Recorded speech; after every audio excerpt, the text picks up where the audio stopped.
Alô, Tá na hora de Fernando! mais um. Estamos É chegando. hoje, é 50 a hoje. mais. Olha, trago verdades, Doc Atuí. Trago verdades no episódio de hoje. Hoje Trago. eu tô muito feliz, Eu porque eu também tô. sinto falta É, de pessoas para discutir esse assunto. nós vamos falar sobre o peso das dietas. Nós vamos conversar com talvez a mais sensata das nutricionistas, das estudiosas sobre nutrição no Brasil e também no mundo, por que não? Estamos aqui com Sophie Derran, uma amiga muito querida de muitos anos. Que alegria ter você aqui, Sophie. Nossa, muito Bem-vinda. obrigada pela introdução. E você viu, eu topei em 5 minutos, Que né? O legal, convite. Já respondi.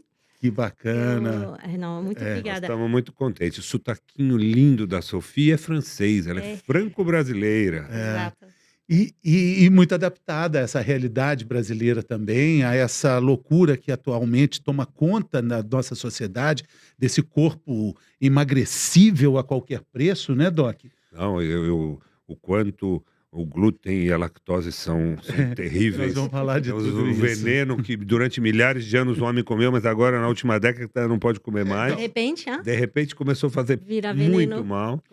Mas nós estamos perdendo a luta para a balança de uma forma geral, Sofia? Sim, sim.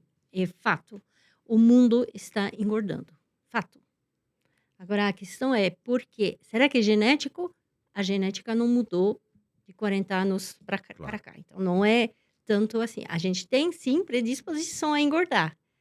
Por ser vivos aqui, nossos ancestros, eles conseguiram sobreviver com predisposição à obesidade. Então, isso é fato. A gente tem essa predisposição. E a predisposição à obesidade, todo mundo tem um pouco. Também, isso é interessante. Agora, o mundo está engordando. A questão da obesidade é considerada uma pandemia hoje, é uma epidemia global. E o mundo triplicou a prevalência da obesidade em 40 anos. O Brasil quintuplicou. Ou seja, o Brasil não está indo igual o mundo na prevalência. Ele está acelerado. É isso que é preocupante. Muito mais rápido. Eu vi um estudo de uma foto do centro de São Paulo nos anos 30, aquela multidão de pessoas andando ali com uma elegância muito grande, Praça do Patriarca, ali perto da Praça da Sé, do Viaduto do Chá, aliás. Todo mundo magrinho, Sofia. Isso. Ou uma foto da praia de Copacabana nos anos 70. É impressionante. Está todo mundo magro. Tá? Então, com certeza tem essa questão, mas é do mundo inteiro, não é só do Brasil. E eles fizeram até um levantamento no Dinamarca e mostraram que nos anos 78, 80, o padrão, vamos dizer, mais saudável era de um IMC de 22.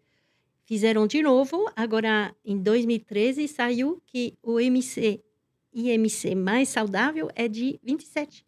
Ou seja, mesmo que o mundo está engordando, a gente vê que é como se o corpo se habitua a um pouquinho mais de peso.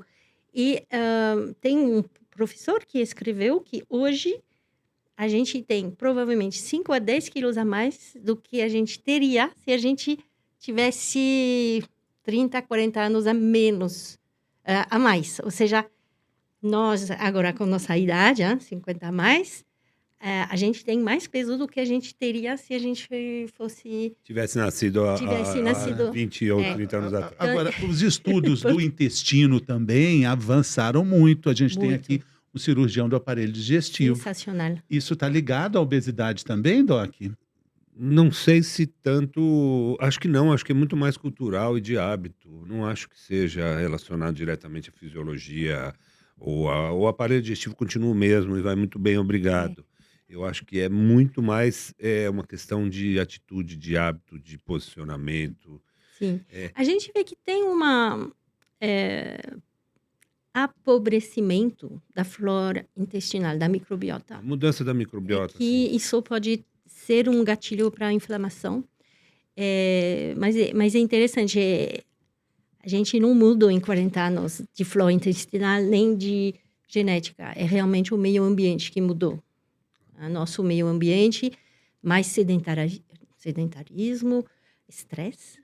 Mas aí vai a questão da alimentação. Tá? E a alimentação não é só o que você come, é também como. Então, mais ultraprocessados, a gente vê que tem uma associação. E a questão do comportamento, que eu sou aquela que estudo isso muito, da relação com a comida. É o quanto a gente está com uma relação conturbada hoje com a alimentação. A respeito dessa história do passado, de agora, eu queria te fazer uma pergunta. A altura média das pessoas também subiu Sim. nesse tempo. Sim. E uma das causas que se diz, além de vacinas e de antibióticos, que possa ter tido menos problemas de saúde na infância, a nutrição melhorou, tanto que todo mundo tem uma vozinha italiana ou portuguesa aqui no Brasil que tinha Miniatura. 1,40 m, Isso. 1,50 m, e era muito comum. Exato. Hoje dificilmente você vê uma pessoa tão baixinha. Exatamente. As nossas avós eram muito baixinhas aqui no Brasil, não? Minha avó Lota aqui, bate um Batia, pequenininha. E isso tem a ver com uma os nutrição homens também, melhor? meu bisavô, 1,50 m. Na França também. Tá? Agora, é verdade que isso é interessante. A nutrição, com certeza. A nutrição melhorou. Aliás, quando a gente avalia a desnutrição, no Brasil, o problema há 40 anos atrás era a desnutrição. Era avaliado pela altura da criança. Uma altura menor do que o estimado. Do que o percentil, do que a curva do percentil. Então, era pela altura que a gente avaliava a desnutrição da criança. Então, o que aconteceu foi que a gente foi comendo melhor, a altura subiu e agora a gente exagerou na dose e estamos engordando, é isso? Não é assim. Acho que ninguém imaginou que ia acontecer, porque o problema, inclusive de médicos, não sei quando você foi formado, mas eu conversei com um médico da minha idade, já que a gente está aqui falando de 50 e mais. Ele falou, eu fui formado em 1990, eu nunca ouvi falar de obesidade. Então, foi em 90, agora? Exatamente. Então, ele foi treinado a buscar desnutrição, tratar a desnutrição. Então, colocando reforço alimentar, daquelas farinhas para fazer a criança engordar. Espessantes então, das mamadeiras. E aí, de repente, chega um monte de crianças com sobrepeso. E fazer o quê? Eu fui treinada para desnutrição. E o problema é... Mas é preciso colocar aí um componente, quando a gente fala, por exemplo, do leite. Não vou nem falar dos ultraprocessados, mas o leite, nem tão longe, o leite da década de 90 não é talvez o mesmo que a gente toma agora. A vaca, ela recebe ali antibióticos, sim, remédios para inflamação ali, enfim. Faz sentido isso? Então, eu acho que o leite é o vilão da vez, é uma pena, porque continua sendo um alimento interessante. A qualidade da alimentação em geral é menos, vamos dizer, rica do ponto de vista da criação do animal, porque o animal era no pasto, dando X leite em função da vida da fazenda. Hoje tem, sim, uma indústria que puxa um pouco essa produção de leite. Agora, antibióticos tem, mas é obrigação, precisa, porque esses animais eles estão muitas vezes confinados, então precisam de uma... Mas agora, a ração tem agrotóxico também. Hormônios aqui no Brasil não tem. A gente escuta muito. Alimentos, os frangos, a carne, ela é cheia de hormônios. Isso não é verdade. Não é verdade, porque hormônios custa caro para dar para um animal. Então, eles não vão gastar dinheiro com hormônios.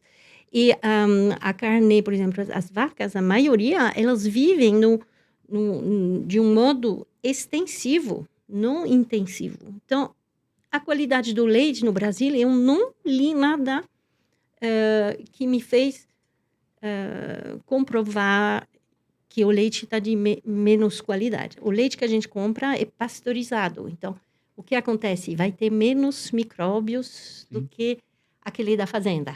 Aí sim, podemos debater sobre isso. Para a microbiota, pode ser menos rico. O que a senhora está querendo dizer é que ter menos micróbios pode ser uma coisa negativa. Que aquela microbiota poderia ser útil, mas o leite, quando a gente era criança, ele tinha uma garrafa de vidro, deixava lá o casco, o leiteiro E trocava. fazia uma nata assim, ou então mais para frente no saquinho, certo? Verdade. Hoje você tem um leite na caixinha que é praticamente indestrutível. Tem prazo de validade lá só por ter, porque mesmo... não estraga jamais. Aquele negócio fica lá 10 então, anos lá. E aí? Porque tem infelizmente, alguns tratamentos desse leite onde eles colocam mais substratos para deixar mais estável. Mas a maioria dessas caixinhas, o tratamento que foi feito é o que a gente chama de UHT, Ultra High Temperature, temperatura muito elevada, que é um processo de esterilização de alta intensidade muito curto. Só um detalhe, eu sou engenheira agrônoma, antes de ser nutricionista, então eu estudei tudo isso. E por isso que eu não vejo problema nesse leite. Agora, ele é menos rico daquele leite da fazenda, sim, fato. Que seria o leite integral. Mas eu estou feliz de poder, aqui em São Paulo, andar nem 100 metros e já achar uma caixa de leite esterilizada, higienizada, pronta para tomar. Porque eu não posso ter minha vaca. Pro leite. Por quê? Joinha para o leite. Não falei que eu trazia verdades com Sofia. Agora, peraí. O leite está ok. O leiteiro, antigamente, tirava leite da vaca, ia para um balde de alumínio lá, um galão de alumínio, aí deixava na beira da estrada, passava o caminhão, caía a mosca dentro, caía a poeira dentro. Mas é bom para a microbiota isso. Até chegar num caminhão maior, que ia juntar, que ia botar, e chegava para a gente consumir. Agora ele chega, não tem um bicho dentro. Não, isso é verdade. Mas você vê, vai também é alinhado com nossa vida. Que a gente consegue precisa disso. Agora, o leite não é um alimento obrigatório. Então, por isso, com meus pacientes, eu falo, você gosta? Se o paciente gosta, pode tomar. Se o paciente não gosta, não precisa tomar. A gente pode achar um monte de nutrientes em outros lugares. Mesmo cálcio? Mesmo cálcio. E aquela frase, leite é bebida de nenê, que nenhum bicho...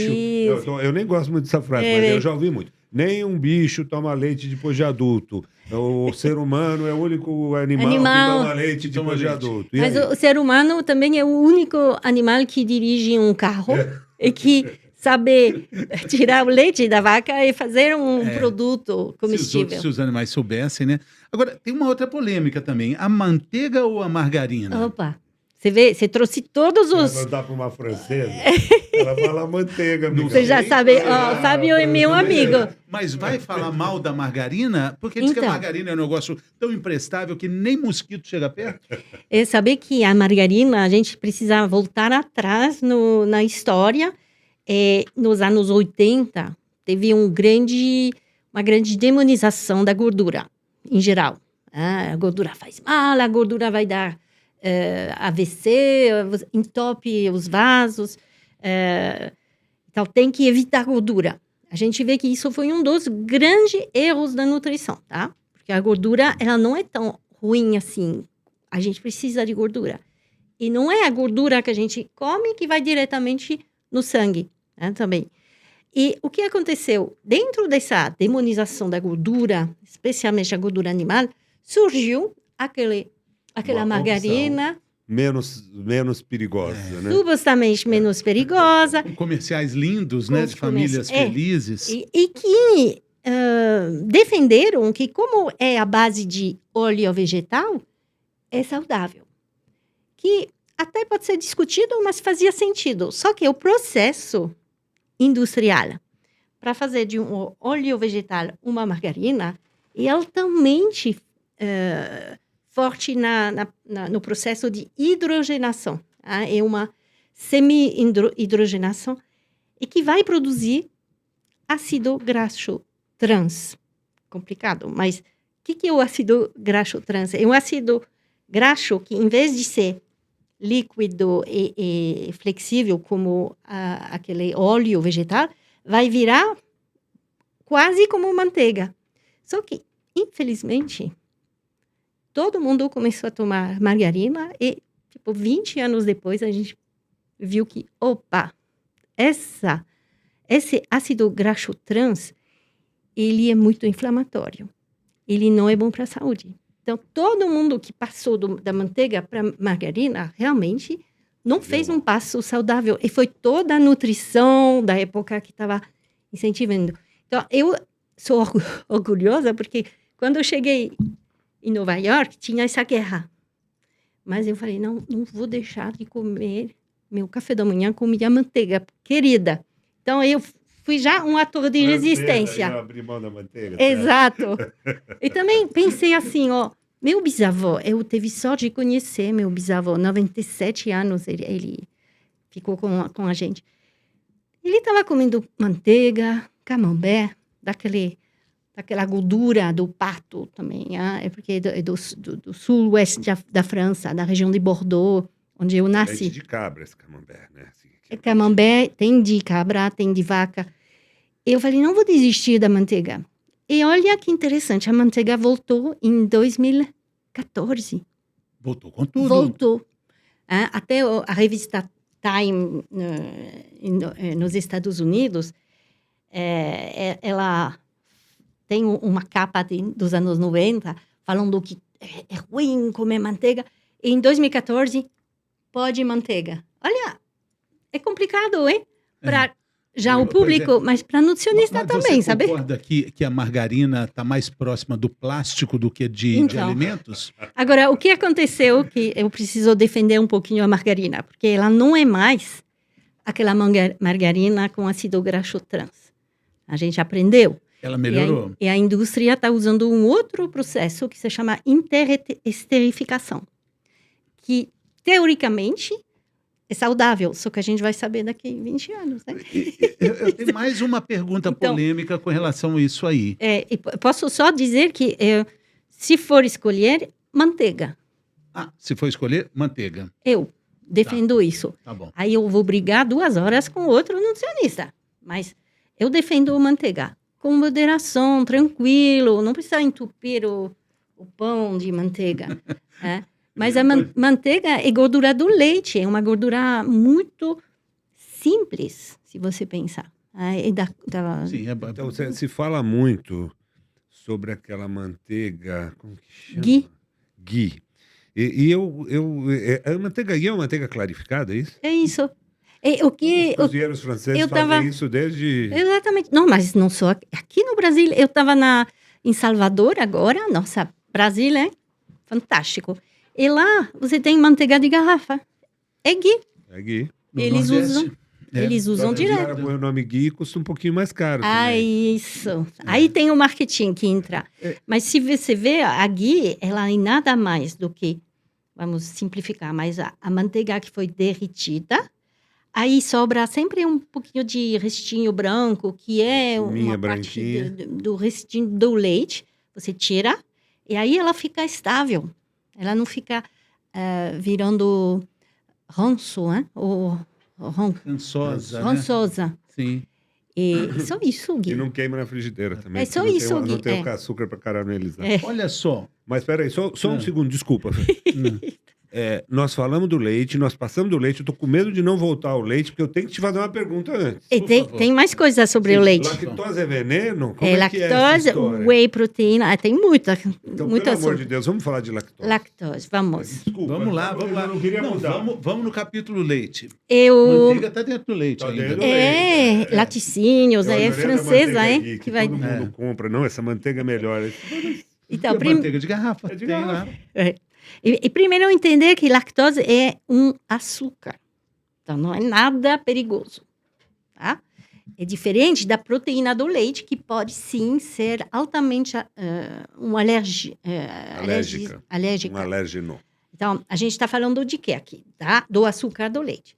É um açúcar que, na verdade, é simples, mas é fabricado com glicose e galactose. São dois açúcares, a lactose.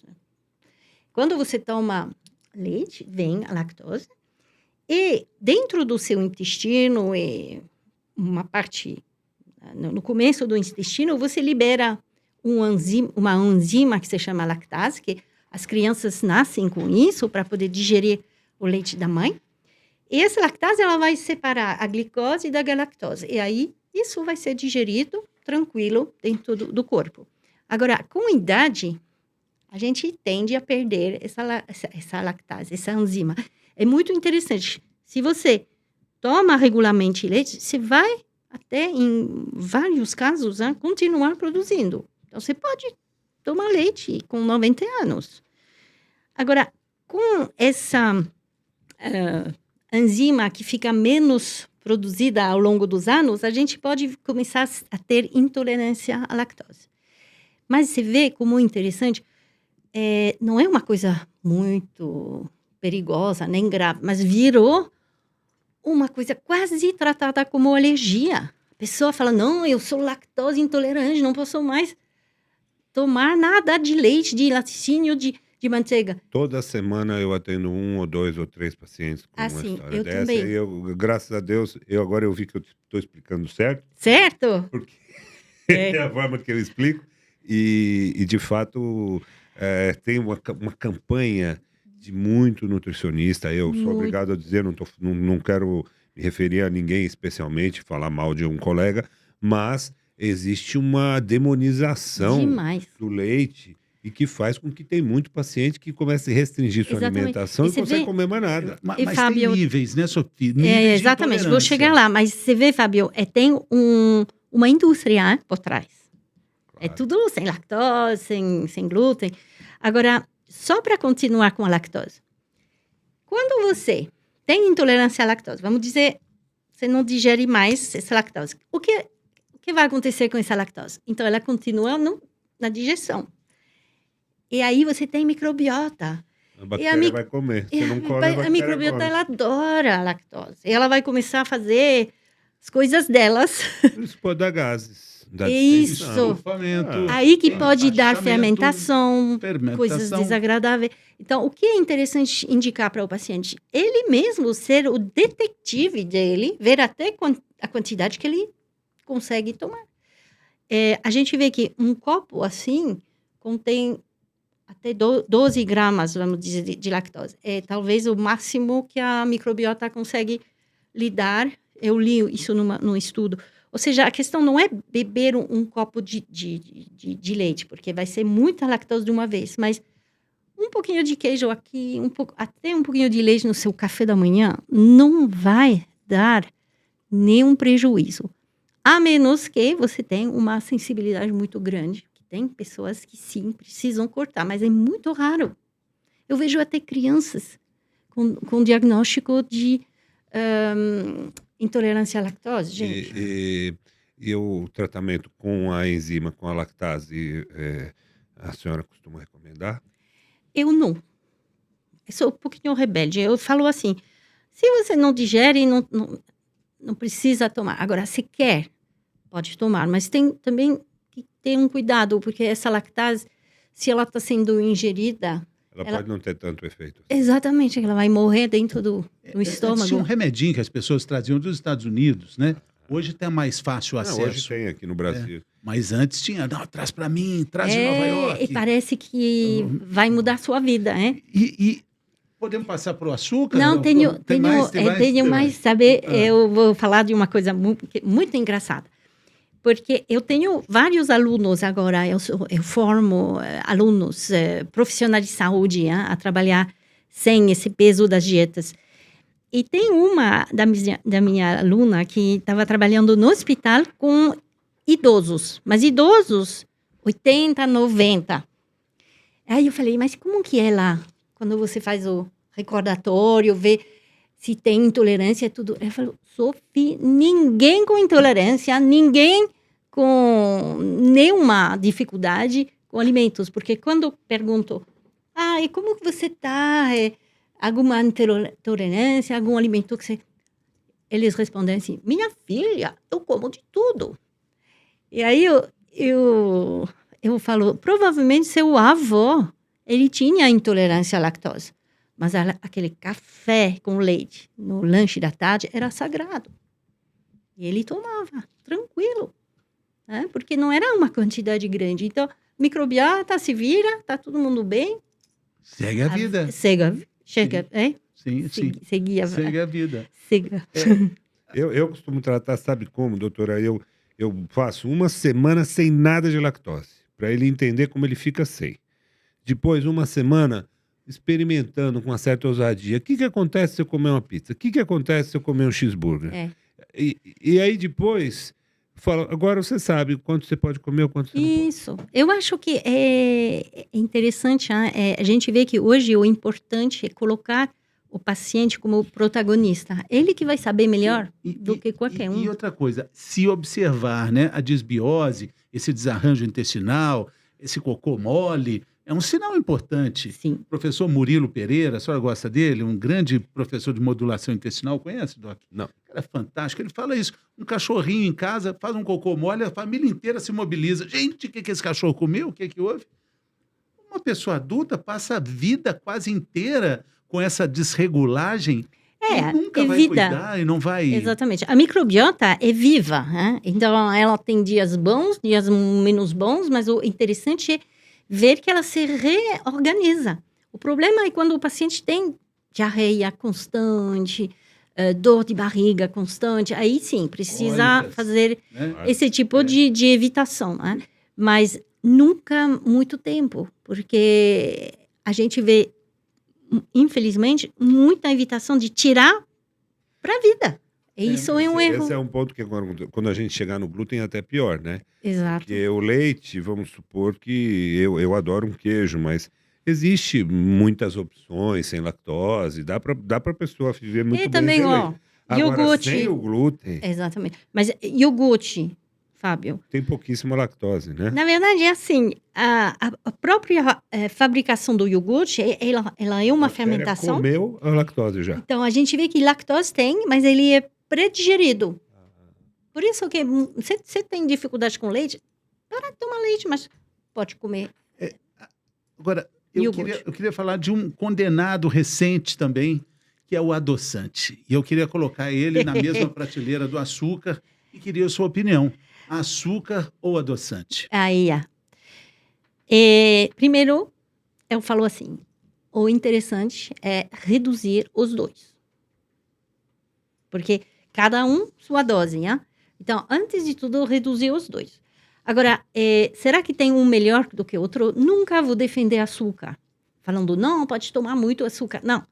Mas se a pessoa está tomando bastante adoçante, eu vou dar um pouquinho de consciência, do paciente tomar consciência do que ele está fazendo. Porque o adoçante, hoje a gente vê que ele não tem calorias, mas ele não está sem efeito.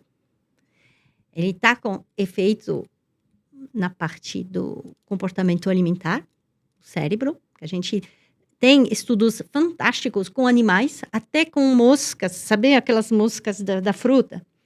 Agora, com o humano é difícil. O ser humano é muito difícil estudar, porque a gente não coloca em gaiolas, né?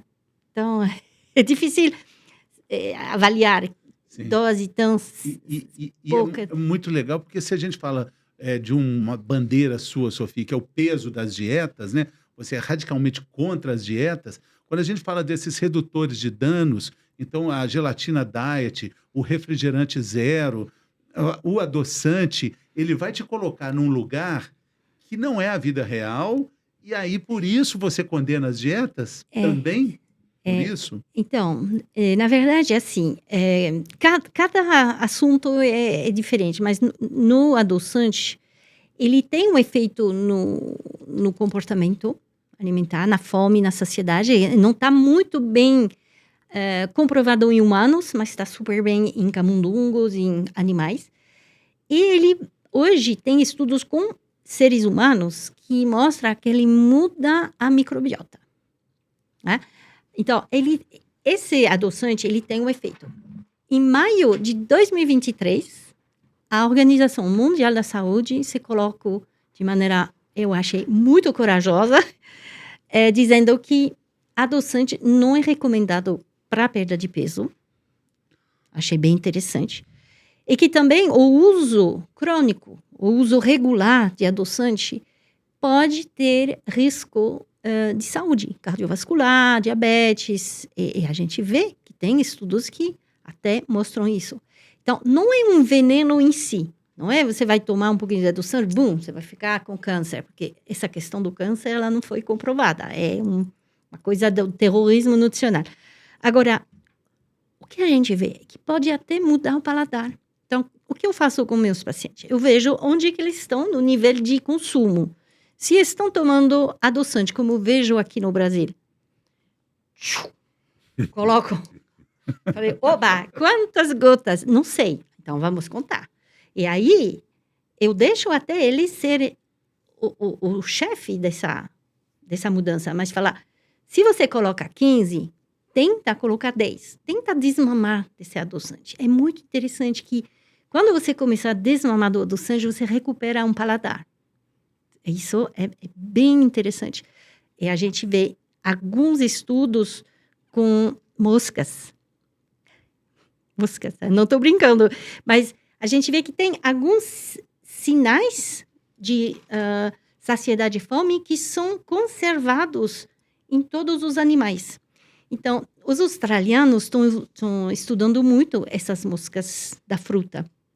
E tem um estudo que mostrou que quando você dá adoçante para moscas, elas enlouquecem pelo açúcar. Elas viram doidas pelo açúcar, que já estão bem, mas elas viram viciadas, tomando adoçante. Então, isso já é interessante. Agora, o pesquisador foi estudar a língua da mosca. Você vê? Tem malucos, né, na ciência. E mostraram que o adoçante modificou o paladar da mosca. Então, a gente Toma vê... adoçante, Fernando? Sim, eu ainda não evoluí o suficiente para tomar o café sem nada. Então, não é isso. Eu não tomo adoçante nenhum, nem nada diet. Eu tenho um pouco de... Eu também não. Como eu não tomo, quando tomo, eu acho horrível. É interessante o que você falou, porque a questão não é ficar sem nada, porque tem que ser gostoso o seu café. Então, Mas eu tomo o café uma vez por dia só. e desmamar, Quantas gotinhas? desmamar do adoçante. E por que não um pouquinho de açúcar? Porque o açúcar é um alimento e ele vai trazer saciedade, felicidade. É verdade. Então, olha que beleza. Não falei? Então, entre o adoçante e o açúcar, podemos dizer, Doc, que entre o adoçante e o melhor açúcar, um pouco de açúcar. Também não precisa ficar aquele fundo de açúcar no fundo Exato, do café. porque Uma também, colherzinha de açúcar. se o paciente está tomando aquele café, xarope de açúcar que tem dentro do Brasil, né, que a gente vê, que assusta quando você chegar. Estou 24 anos aqui.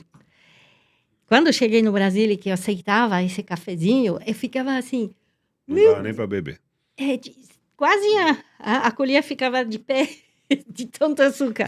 Isso aí Isso mudou, graças a Deus, tá mais tranquilo.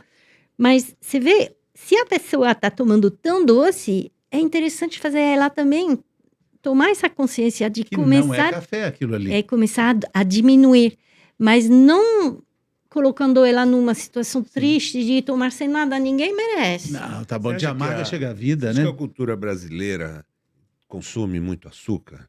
Muito. Por exemplo, os doces brasileiros são muito doces. Muito. Eu falo, assim, o Brasil é um país muito doce. As pessoas são muito doces, verdade. Realmente, a simpatia que a gente vê aqui, você não vê em muitos países. E tem também um paladar muito doce, fato. Né? Dizem que o brigadeiro, você leva para fora do Brasil, os caras detestam o brigadeiro. É De tão muito... doce. Uma coisa doce, Irritantemente doce. irritantemente doce. E nós estamos acostumadíssimos com E você vê brigadeiro e interessante, adoramos, né? né? Porque aqui tem uma conotação também de memória, da infância. Né? Então, nunca vou criticar o brigadeiro. Mas é verdade que eu não curto tanto. E quando você estuda paladar humano, você vê que ele tem muito prazer a comer coisas doces. Agora, quando é doce demais, não tem tanta retorno do prazer. Então, tem uma curva assim. O paladar brasileiro, com certeza, está um pouquinho desviado assim, de querer mais É, É interessante É isso, muito. né? Isso é cultural, totalmente cultural. Vamos chegar no glúten, então, mas eu queria colocar o glúten junto com a dieta, porque existe uma dieta restritiva do glúten, como se o indivíduo fosse um celíaco, né? Exatamente. E, na Você vê verdade, mais uma dieta que foi colocada para o público geral. Porque essa dieta do sem glúten, ela é necessária em alguns casos. Eu aprendi quando eu fiz faculdade. Então, essa dieta sem glúten, ela é necessária para quem? Quem tem comprovação pelo gastro. de doença celíaca. A gente vai trabalhar. obrigatória, né? É obrigatória. Eu mando sempre para gastro Você tem- fazer a comprovação. pessoa que tem doença celíaca não pode consumir glúten, mas não é que não pode, mais ou menos, não pode Rastros. Pode glúten, não pode. É. Se a faca cortar o pão, não pode cortar a tua Então, comida. sabe, Fábio, interessante que eu sou muito na pesquisa. Então, hoje, na Europa, eles estão fazendo experimentação de alguns casos de celíacos que não são tão fortes, onde eles deixam eles comer um pouquinho daquele pouquinho homeopático, para ele não ter um grande surto quando vai encontrar glúten. Mas isso é bem assim, da pesquisa. Mas daí, por conta própria, você... De repente, cara, não. por exemplo, na intolerância à lactose, se você consumir leite, você vai ter gás, você vai ter meteorismo, você vai ter desconforto, mas não vai acontecer mais nada. No glúten, se você consumir, você aumenta a incidência dos tumores estromais gastrointestinais, você aumenta a incidência de linfoma intestinal, você aumenta a incidência de doenças graves. Então, realmente é Com uma certeza. coisa completamente diferente. Completamente. E esse é sério. Agora, porcentagem, os últimos dados que eu vi é 2% da população que precisa. E saber, ter doença celíaca é muito difícil, não é uma coisa legal. Então, tem que aprender a lidar com uma vida sem glúten, mas dá para viver uma vida plena se você Já que é pensa. tão difícil, porque as pessoas deliberadamente vão buscar essa Aí que vem. tortura. Porque, de repente, ninguém mais pode comer glúten, porque o glúten entrou como um vilão, hein? Acontece que quando a pessoa diminui o glúten, ela se sente menos distendida, ela se sente melhor, De uma forma geral. de uma maneira geral. Só que Reduzir pode ser interessante. Agora, tirar, aí você... As farinhas, A nossa né? De uma farinha é forma ruim? geral. A nossa farinha do Brasil é ruim? Bom, eu escutei que sim, mas não fui atrás entender por quê da qualidade. Mas eu escutei que não é das melhores qualidades farinha trigo aqui. Mas não se explicar por quê. Então, é uma coisa que não posso entrar muito. Mas o que a gente vê com glúten tem pessoas que podem se sentir melhor tirando o glúten, mas também não necessariamente por causa do glúten. Às vezes é porque, de repente, eles param de comer muita farinha, muito biscoito, muita pizza, muito... E aí, na realidade, se sentir melhor, mas não é só pelo glúten, é também porque melhoraram a alimentação.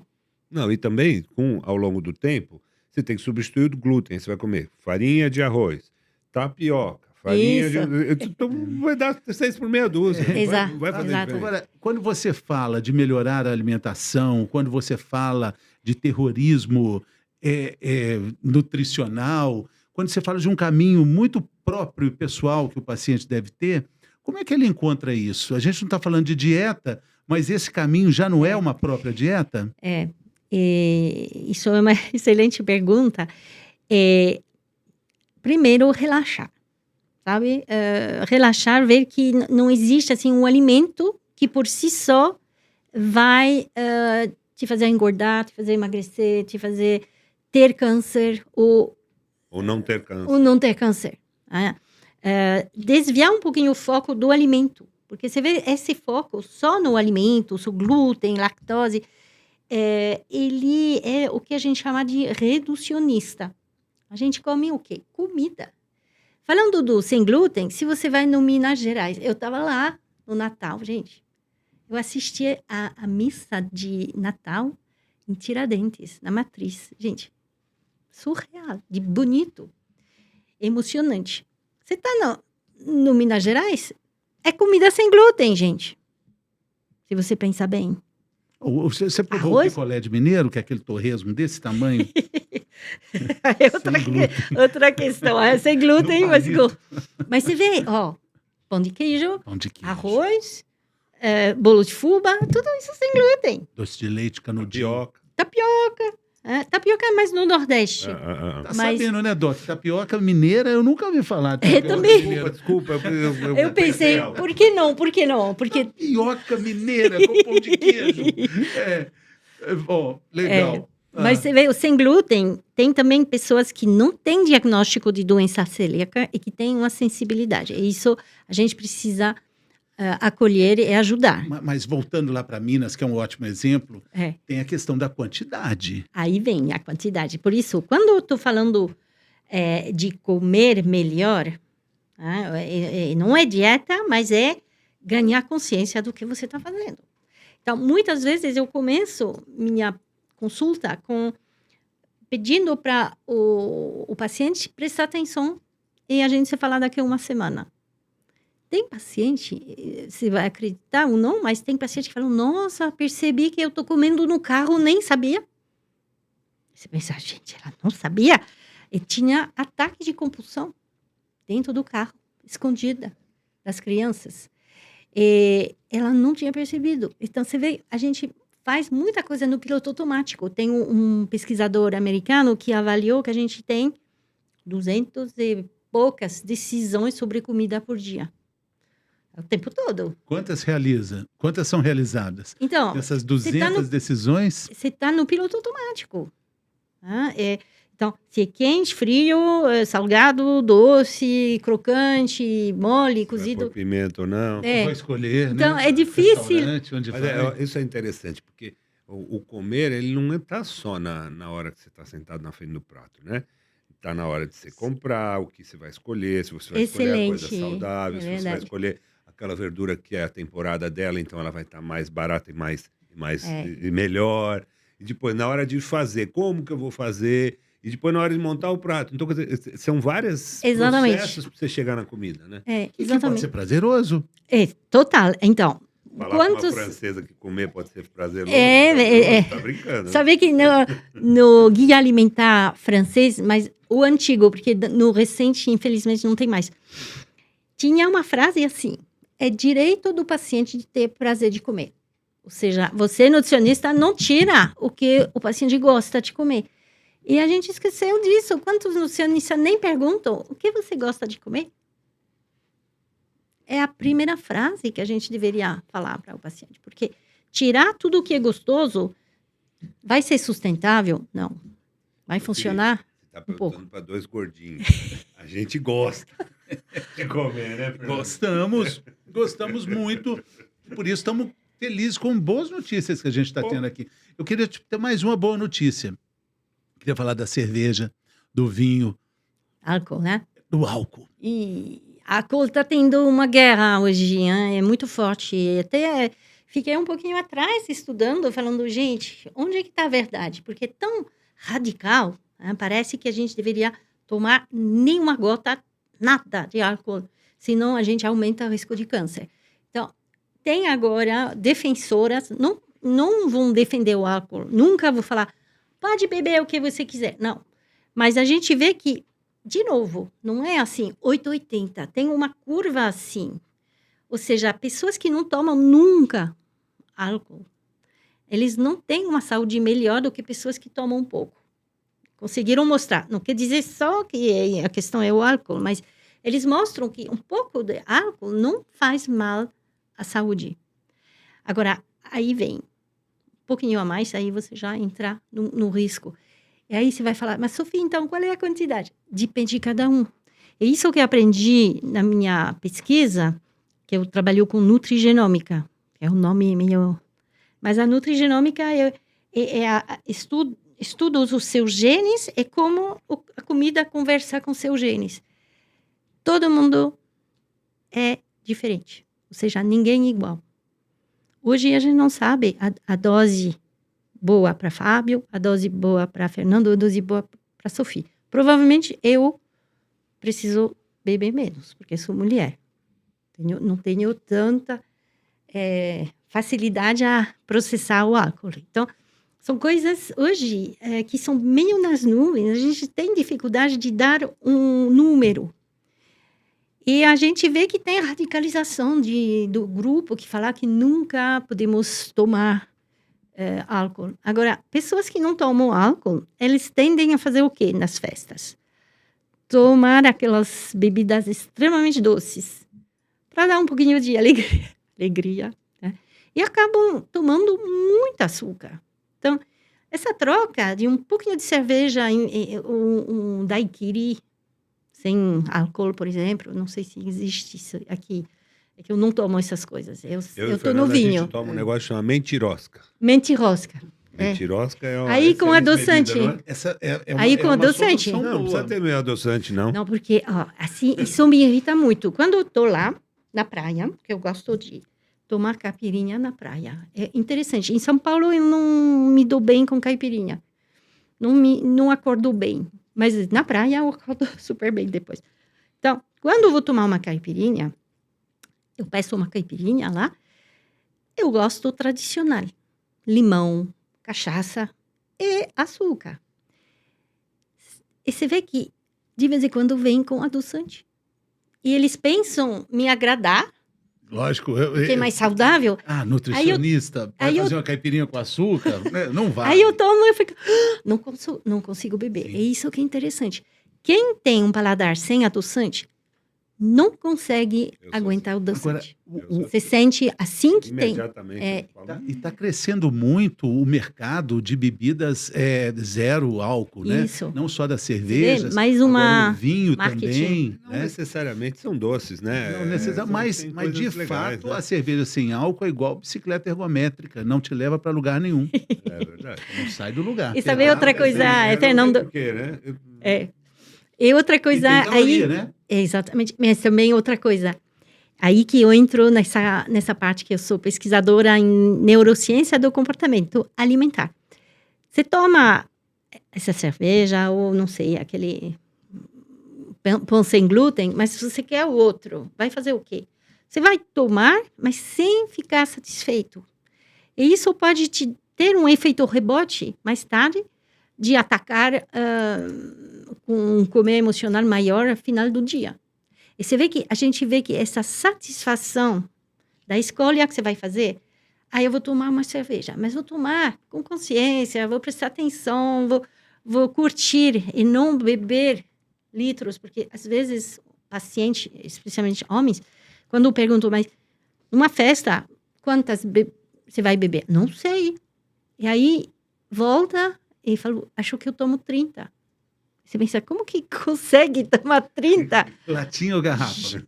Então, de latinha, assim. Latinha. Long neck. O long neck também. Porque vem lá, sabe?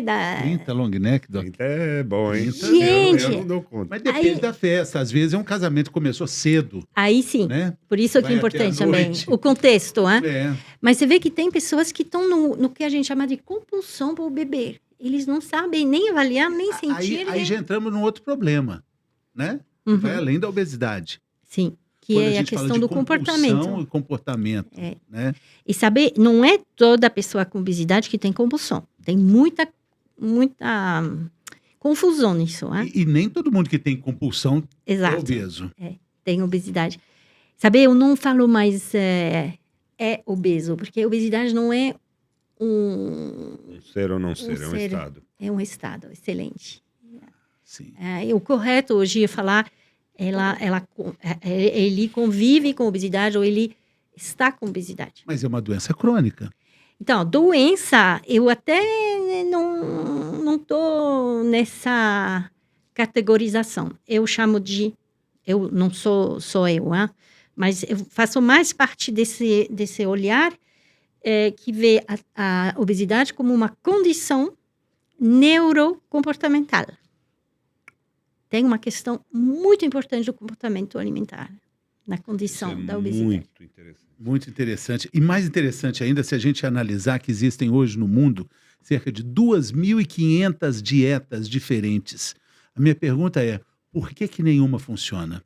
Porque o cérebro humano odeia fazer dieta.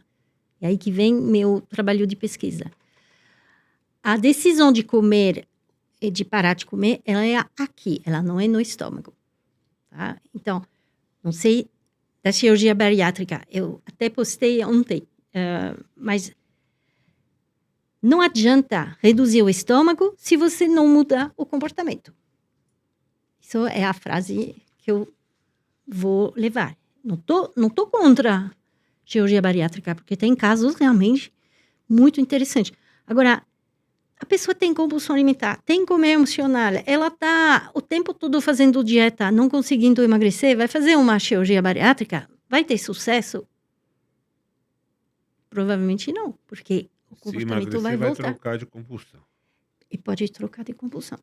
A gente vê isso. Né? Porque a questão é, o que essa compulsão, ela tem como papel dentro de você? E a compulsão, se eu posso até dar um pouquinho de informação importante, todo mundo fala de compulsão hoje, né? Parece que é uma coisa de... Todo mundo tem, teve compulsão por chocolate, etc. Na realidade, a compulsão, ela tem uma definição. É comer, num espaço curto, até 2 horas, uma quantidade muito maior do que uma outra pessoa sem compulsão. Então, tem uma questão de quantidade muito maior do que uma pessoa sem compulsão. Com sensação de perda de controle e também, muitas vezes, sozinho, escondido. Uma pessoa que tem compulsão, ela vai falar, é isso. Uma pessoa que não tem compulsão, ela vai falar, não, escondido não, quando eu vou na minha avó, não sei parar de comer. Isso não é compulsão, isso é exagero. Agora, o próprio fato de fazer dieta aumenta o risco de quê? Exagero e compulsão. Eu sou um cara que não tem maturidade para comer em buffet.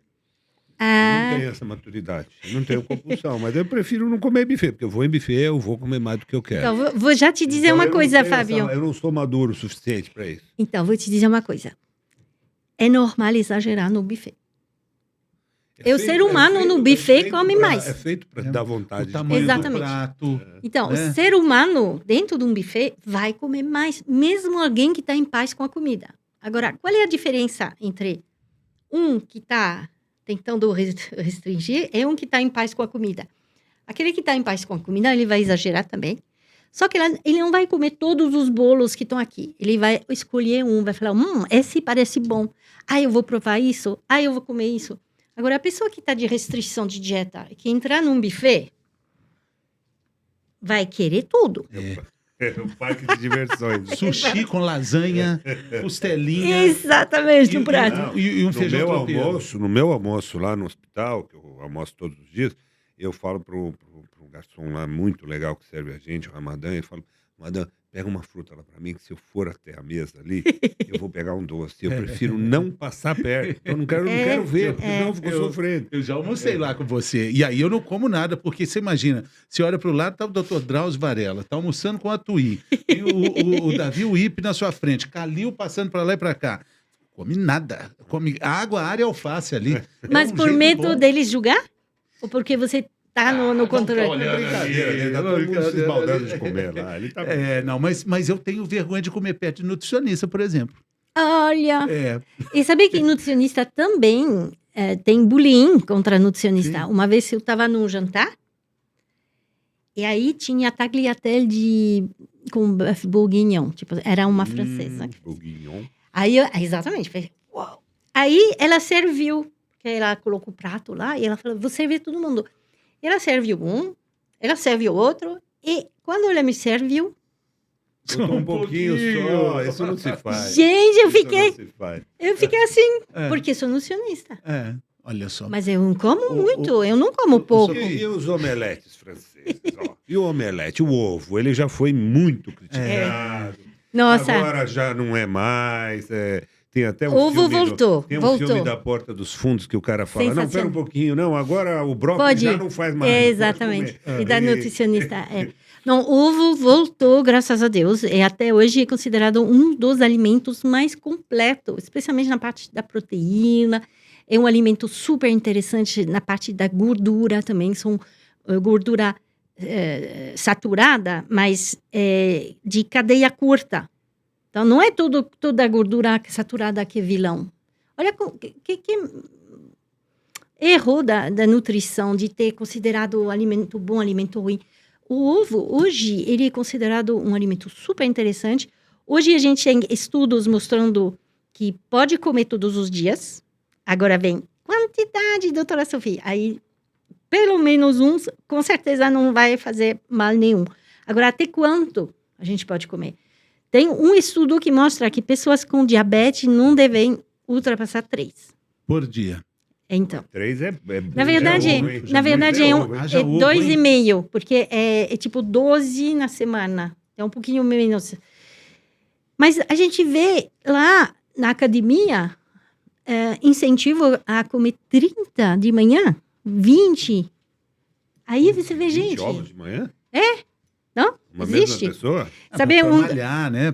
Um dia eu fiz um post sobre isso, falando, e até para ajudar as pessoas a Cada ficarem vez mais em eu paz. acho que essa cultura nutricional da academia é muito ruim. Muito. Eles Cada vez mais. têm informações O que muito você acha limitantes. desses whey proteins? Então, whey. Essas proteínas concentradas. Então, whey.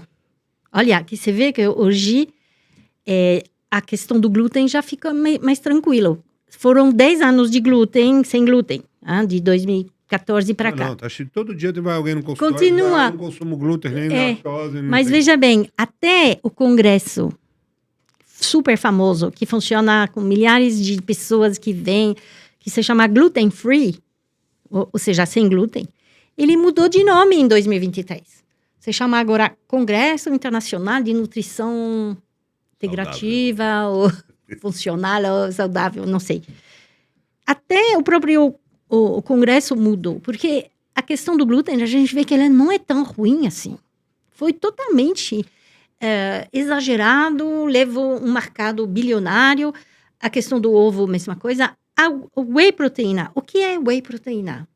A base é a proteína refinada do leite. Então, por que não tomar leite? Eu não consigo tomar leite, não posso. Ok. Mas vamos buscar essa proteína no alimento e não no pó. Essa whey proteína é muito interessante, a indústria. Quando você tem uma indústria de laticínios, elas são muito grandes, elas fabricam manteiga com a gordura do leite, queijo. Aquele queijo, não sei se você já viu seu avô, até tem pessoas que fazem em casa, quando você faz um queijo, vai sobrar um sorro. Esse sorro, antigamente a indústria jogava no ralo. Só que começou a poluir os rios. Então, foi proibido. E nas fazendas, na verdade, esse sorro, eles mandavam para o porco. Porque é nutritivo, tem proteína. Então, a indústria tinha que achar um jeito de lidar com esse sorro. E aí veio a produção de proteína refinada da whey. E você vê que, ao mesmo tempo que está demonizado o leite, que está aumentando, mas está ainda barato, aí virou whey, aquele pó mágico, caríssimo. É impressionante. E muitas vezes com adoçante. Manipula tudo isso, né? Nossa, É demais. impressionante. E dentro disso, Doc, agora as dietas modernas recomendam um exagero muito grande de suplementos. E de proteína. O suplemento da moda é a creatina. É isso. Mais do que isso. É. Os nutrólogos prescrevem umas misturebas, às vezes umas coisas desse tamanho. Isso. Você encontra coisa que nem era para estar lá, diurético, às vezes, Isso. coisas que não deveria estar lá. complicado. E assim, oligoelementos, que se o cara comer uma salada direito, com coisas com frutas boas, verduras frescas, ele vai ter tudo aquilo. Aí ele paga para ter. Creatina é isso tudo? Então. Tem que tomar de manhã. Aí você vê muita gente no Instagram tomando minha creatina de todo dia pela manhã. Eu não vou falar mal também da creatina, porque eu não quero briga. Eu sou da paz, tá? Mas esses estudos são interessantes para quem? Muitas vezes para atleta. Eu ia falar, o cara de altíssima performance. Isso. Você faz um estudo com o cara melhora 1 milissegundo, você come não sei o quê. Isso. Aí Tem aquela dona de casa que treina uma vez por semana, fala assim, não, eu tenho que usar esse tênis porque vai ser mais rápido e eu tenho que consumir tal coisa porque meu desempenho vai ser melhor. Gente, é tudo muito específico. Eu contei aqui um dia que eu fui comprar um tênis para correr, cheguei na loja, falei, queria comprar um tênis para correr. A moça perguntou, quantos quilômetros? Não sei, minha filha. Eu não corri ainda. Eu não corri, não. Eu tô na luta. Daqui a pouco... Eu tô tentando. Como é que eu vou saber? Daqui a pouco Ué, eles vão te perguntar a velocidade. Você vai de Olha, 6 ou de aí vai 10? Sophie, a gente precisa aqui, por uma recomendação da nossa editora, que você fale 3 mitos da nutrição e 3 verdades. Acho que a da gente já nutrição. falou tudo, mas podemos, porque posso falar que eu vou lançar um livro. Ah, sim, vai falar também. Não, mas peraí, deixa ela falar. Deixa ela falar. O Fábio ganhou um, você Eu ganhou ganhei outro. aqui, eu ganhei esse livro aqui. Eu ganhei O Peso das Dietas. Clássico. Que o Fernando best-seller. já leu 3 vezes, né? Sim. E Não esse fala que você é. leu que pega mal E pro esse livro. aqui. Os 7 pilares. 7 pilares, que fala também, basicamente, o estudo de mais de 25 anos. 3 dicas simples que resumem tudo o que a Sofia aprendeu. Diga não às dietas, coma mais comida fresca e caseira e aprenda a cozinhar. Pronto, É. é isso aqui. Show de bola. Mas nós saber que- precisamos que você fale aqui. O Ratatouille, no filme, ele fala que todo mundo sabe cozinhar. Sim, Então, não precisa cozinhar 5 estrelas. pode abrir uma lata de sardinha. Com batata. A gente fez isso recentemente. Sardinhas com batata cozida na água, sabe? Na pele. Você tira a pele e depois você coloca azeite. Nossa, bom, hein? Deu vontade Um agora. almoço. E você sabe que Fantástico. a pele da batata tem mais vitamina C do que a batata? Puxa É vida. verdade isso. É verdade. De vez em quando eu deixo a pele da batata, mas Descobriram isso muitas na Guerra vezes Civil eu tiro. Espanhola, que os pais comiam a casca para dar a parte boa para os filhos, né? e os pais E ficaram. descobriram que os pais não tinham deficiência, Os né? filhos E os filhos tinham. Mas é verdade. E isso na maçã também, frutas em geral, a gente vê. E outra coisa é em peixe também, a pele do peixe que a gente joga, ela é extremamente nutritiva. Então, tem países na Bolívia, por exemplo, onde a pele é mais valiosa do que a própria carne do peixe. Sofia, Então, 3 mitos. Vamos primeiro, 3 mitos da nutrição. Vou começar com um. Ó, você falou que não gosta de criar briga. É para criar ele? Sem interromper a Sofia, senão eu vou apanhar. Ah, não. Queria lá. dizer que eu estou lançando um livro. Tá, vou falar também. Ah, ok. 3 mitos. Primeiro mito. Fazendo dieta que a gente emagrece. O que acontece? No começo vai emagrecer e depois vai voltar a engordar. 95%. Agora, engordar mais, não todo mundo, mas a maioria engordou até mais. Hoje, fazer dieta e o efeito sanfona, aquele emagrecer, engordar, é o maior fator de ganho de peso. Tá? Isso é um mito. Outro mito, a gente come calorias. Mito, a gente não come calorias, a gente come comida. A caloria é um cálculo de energia que o alimento libera quando você queima o alimento. Você não queima alimento no seu corpo, tá? Você digere. E tem uma parte que vai entrar e tem uma parte que, desculpe, vai sair da privada. Ninguém sabe o que seu corpo vai decidir de digerir ou de evacuar. Então, vamos parar de calcular calorias como se o corpo humano era um robô. É uma explicação. Muito Demorei para chegar lá, porque está difícil de explicar. Né?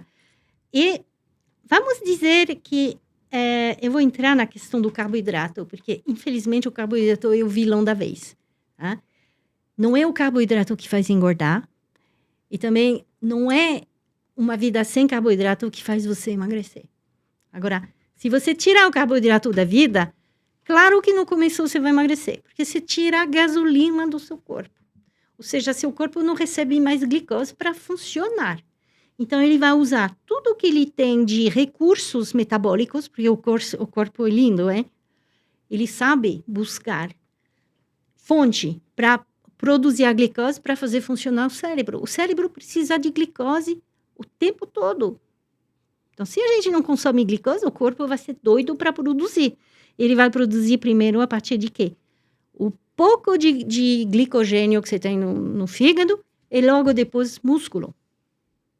Então, quando você emagrece rápido com uma low carb, você seca, você perde músculo. E nós sabemos que perder músculo é perda de saúde. Porque na idade, 50 a mais, o músculo é tão importante.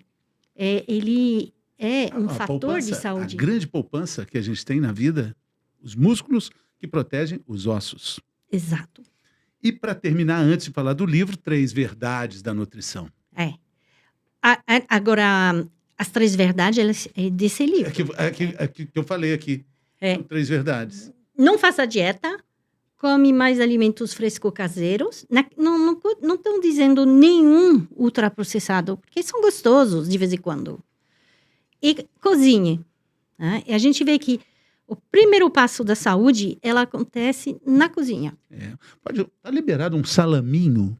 Opa! Salaminho, descobri aqui no Brasil quando eu cheguei. É fantástico, muito gostoso. Não, hein? Agora, assim, começar com um pedacinho, saborear, faz um pouquinho de comer consciente, não engolir, já que estou no salaminho, eu vou comer tudo porque amanhã volto na dieta. Não, prestar atenção, é uma questão de comportamento. Então, você vê que não é o salaminho que faz engordar, é a sua relação com o salaminho. Mesmo porque ele não engorda, quem engorda é a gente, né? Exato. Ô, Sophie, e a gente precisa também encerrar falando do seu livro novo que vem aí, né? Sucesso desde já. Quase no final, eu tô quase morrendo na praia. Tão difícil que é terminar um livro, né? Mas é um livro que, na verdade, eu teve ideia de fazer há 30 anos, acredita? Sou velha assim. Porque nos Estados Unidos, quando eu morei lá e teve meus filhos, sou mãe de 4, eu não aguentava escutar todas essas informações sobre nutrição, que pode, que não pode. Eu falei, nossa, as pessoas vão enlouquecer, não sabem mais o que dá para o filho comer. E aí, eu falei, um dia eu vou escrever um livro. Então, isso eu estou falando de 92, estamos em 2024, então você vê 32 anos. E, então, é um livro que eu falei assim, eu vou lançar, eu vou sair correndo, porque eu entrei bem assim, com força, contra todas essas questões de o quanto, aí eu vou falar uma coisa talvez que chocante, o quanto o nosso sistema de saúde hoje alterou a nossa saúde. E principalmente as dicas de nutrição, as dicas de como lidar com doenças. Hoje a gente vê que, por exemplo, muitas doenças, vou citar uma, diabetes. A pessoa que tem um diagnóstico de diabetes, o mundo acaba. Muitas vezes vai escutar, não pode carboidrato, não pode doce.